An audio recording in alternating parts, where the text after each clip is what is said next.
Philip II of Spain! King Philip II of Spain! To celebrate the release of Bill in UK cinemas from the 18th of September, we sat down with the writers and stars of the film, Willbond and Laurence Rickard, to talk about making Shakespeare funny. What are you doing in a pie? It's a disguise. Or one might say, a despise. I'm going to start with a very obvious one. You've probably been asked it a lot. What's your favourite Shakespeare play?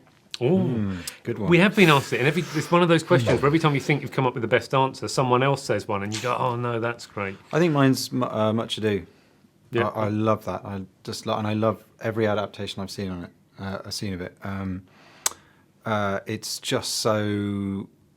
I don't know. It's just so vibrant and cheeky, and I love all the kind of misunderstandings. It's perfect Shakespeare. The balance of the plot in Much Ado is great. The balance of the plot between the two siblings. I mean, it's just it's great. Intriguing one. A lot of people aren't too keen. I really like King Lear as a dramas, but I like Merry Wives of Windsor just because Falstaff is just such a brilliant idiot.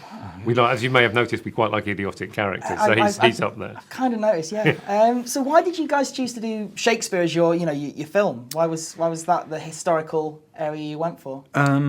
The honest answer is that when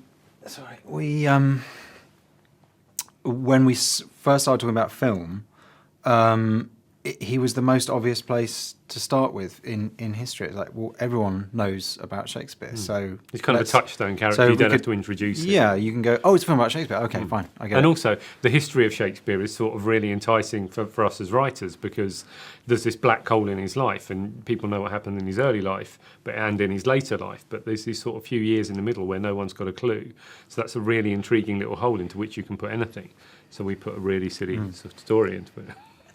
Talking about the lost years, what do you think he actually did? I mean, do you think he did this? He was a veg seller. I mean, yeah, I think he definitely dressed up as a tomato. And no, I mean, I think that's what's great about it because it's one of those things. No one, well, currently, unless there's some great research uncovered, no one can tell you we're wrong.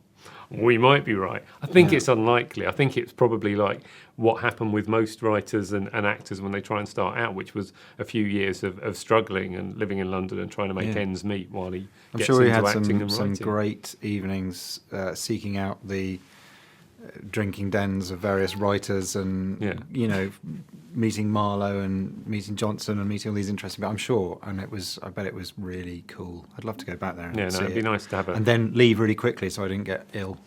This goes great into my next question.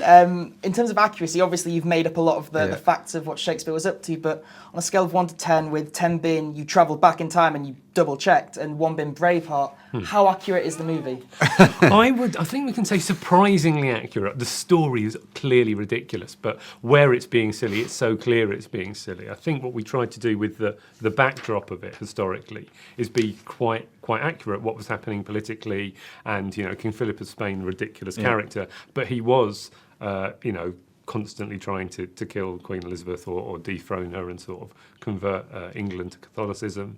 And to say, in terms of what we've done with Shakespeare's life, apart from our silly plot in the middle, the bookends of that story are pretty accurate. And we tried to make we said to our design that we wanted it to be as filthy and look as dirty and cold and horrible as it was.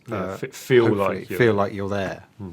There was a lot of grime in the background, and there's a lot of very sort of out there jokes. You had jokes about prostitution, suicide, and one about pornography. I mean, this is an all ages comedy ostensibly. How far was too far with those sort of jokes? I think it's a rule. We try and have this sort of rule where most things can be read innocently, and there's very few things where you look at them and we're telling you something that you didn't know. So there are parents who are going, well, there was a slightly awkward conversation on the train where they were going, we didn't understand that bit while you were laughing, but it's not that they've suddenly been taught something awful. It's just that there are a couple of moments which might go over some children's heads. But I mean, I think we've always tried to do things. The same with the Underland, where there's jokes for everyone. And then there's jokes for a slightly younger audience and some which are more for the adults. But I think there's hopefully a mix. Yeah. That's something that obviously has come from, your TV work as well. What was the big sort of difference coming from a TV background going into sort of a feture film? Or was it just literally just making it bigger? Time. No, I think it's just the narrative, like, writing a narrative of that length is a big step up because you've got to... It's real trial and error, but then once you've cracked it, it feels great, but it takes a long time to write a screenplay. Yeah, It takes a long time. just to kind of lay out the plot and beat it all out. And we made all the mistakes, you know. Yeah. We went down all the... I mean, there might be dead people who go and see this and say all the mistakes are still in, but believe me, we've trimmed out about 99% of the mistakes. We hope. No, I was going to say, it's a very looping screenplay. At the end, everything comes together quite well. What's next? Like, are you going to use one of your earlier ideas and do that as a film, or are you going to go... Well, we're working with BBC Films again on another screenplay. I cannot tell you any more about it than that. So yeah, it's very funny.